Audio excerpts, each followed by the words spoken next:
ni DUTV nk'uko musanzwe mubizi murashikirizwa na Dave. Aba nkwibutsa nimba ryamuruje kwicano gukanda subscribe, gufungura inzogera kugira ubashe kubana natwe mu biganiro tuzoza turabashikiriza hano. Reka nizere ko ugiye kubana naje mu kiganiro kugeza kirangiye, ndazi neza ko kizogufasha. Uno musi rero ni wa musi wa gatanu, umunsi twihariye kwiga amajambo y'Imana twegereza hafi yayo.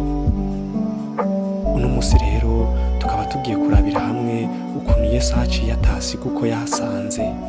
Uno musi n'umunsi mwiza wo kumenya inkuru za Yesu, kuko ni inkuru ziryoshe kandi inkuru zifise ububasha bwo guhindura ikitameze neza kikamera neza. Reka twifashishe ijambo ry'Imana ryanditse muri Bibiliya, twige ku nkuru y'uwo bita Barutimayo riri muri Mariko igice ca 10 ku murongo wa 46. Havuga ngo, nuko bashika i Yeriko. Akiva i Yeriko n'abigishwa biwe n'ishengero ryinshi, mwene Timayo yitwa Barutimayo umusezi w'impumyi yari yicaye iruhande y'inzira. Yumvise ko ari Yesu Umunyanazareti, atangura gutakamba ati, Yesu mwana wa Dawidi, ngirira imbabazi. Abantu benshi baramusibiranya ngo ahore, ariko arushiriza cyane gutakamba ati, mwana wa Dawidi, ngirira imbabazi. Yesu arahagarara arababarira ati, nimumuhamagare. Bahamagara iyo mpumyi, barayibwira bati, humura, va hasi araguhamagaye. Nayo ita impuzu yayo irabaduka yegera Yesu. Yesu arayibaza ati, ugomba ko ngukorera iki? Ino mpumyi iramwishura iti, ndagomba guhumuka mwigisha.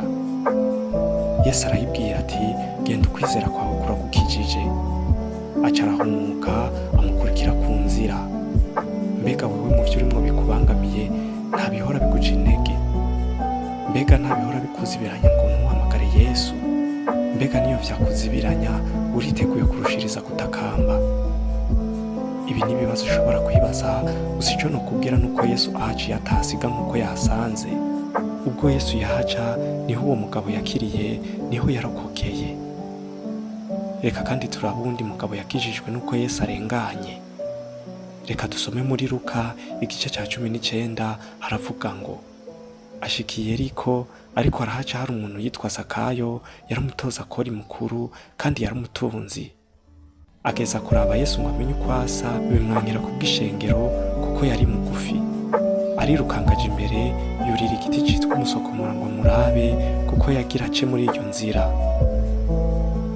Yesu ahashitse ararangamiza aramubarira ati, Zakayo, ururuka vuba, kuko uyu munsi nkwiye kurara iwawe.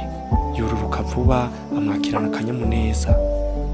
Babibonye bose baridodomba bati ko yinjiye kurarira umuntu w'umunyavyaha. Zakayo arahagarara abwira umwami Yesu ati, raba mugenzi, umugabane w'itunga ryanje ngira ndawuhaboro, kandi umuntu wese nakunze ndabimurihekane. Yesu amuvuga ko ati, uyu munsi akakiza kashitse muri iyi nzu, kuko uyu nawe ari umwana wa Aburahamu. Kandi umwana w'umuntu yazanywe no kurondera no gukiza icari cazimiye. Inshuti yanje, ndacakubwira ko Yesu ahageze adasiga ibintu ko yabisanze. Uyu Zakayo yarashaka guhura na Yesu ngo akizwe, kuko yari umunyavyaha. Byamusabye kurira igiti kugira ngo abone Yesu arengana. Byatumye Yesu amubonye acahagarara, amubwira ko aza kurara iwe. Nyuma yo kuja iwe, abantu baridodomvye impamvu Yesu aja ku munyavyaha, ariko Yesu we amaze gushika iwe, Zakayo atanico bamubajije, yaciye atangura kwicuza ku vyaha vyiwe, avuga ngo naragunze abantu ivyabo, gusa uno musi ndatanga igice c'ivyo nunze kuboro, kandi uwo nakunze wese ndamuri incuro 4. Imana yo mwijuru yimbazwe. Ese urashaka gutumira Yesu mu buzima bwawe? Ni wibaza ico kibazo, nta kindi bigusaba atari kwemera gusa kuganzwa nawe, ndetse no kumuyoboka nk'umwana wiwe. Nimba ushaka guha ikaze Yesu mu buzima bwawe, sengana nanje rino sengesho. Yesu mwiza, mesheje kumva ko aho ugiye utahasiga uko wahasanze.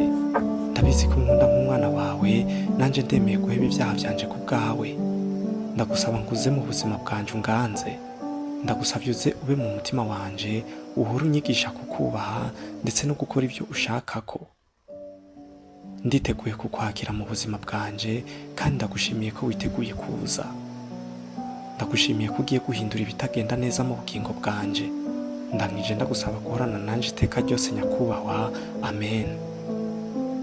Niwizere ko Yesu yamaze kuza mu buzima bwawe, ubu ari muri wewe kandi ko agiye gukosora ahatameze neza hose. Nuko rero nkaba ndangije nshimira mwebwe mwese mwafashe akanya ko kumurikirana, mwari kumwe na Dave Uwikunze. Reka nizere ko kino kiganiro cyagushimishije, wibuke kufyonda handitse sabone kugira uzokomeze kubona ibiganiro nk'ibi, kandi wibuke kugikwiragiza mu bagenzi bawe kugira nabo kibafashe. Murakoze cyane, mugira ibihe byiza.